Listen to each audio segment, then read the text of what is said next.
If your Wi-Fi is disabled on your Android phone and you're not sure how to fix it, you're in the right place. Today I'm going to guide you through some easy troubleshooting steps to get your Wi-Fi back up and running.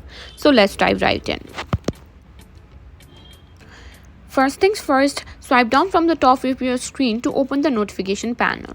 Make sure the Wi-Fi icon is enabled. If it's grey out, tap it to turn it on. Sometimes a simple reboot can fix minor issues. Press and hold the power button, then select restart or reboot. Make sure airplane mode is not turned on.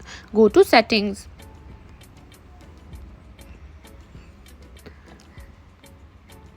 Go to network and internet and find the airplane mode and make sure the toggle is off. Now you can also forget your Wi-Fi network and reconnect.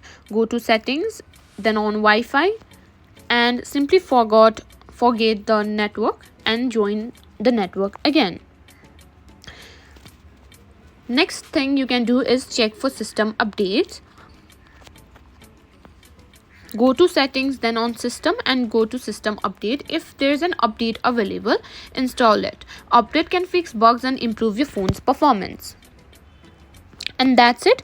This step should help you troubleshoot and fix your disabled Wi-Fi on your Android phone.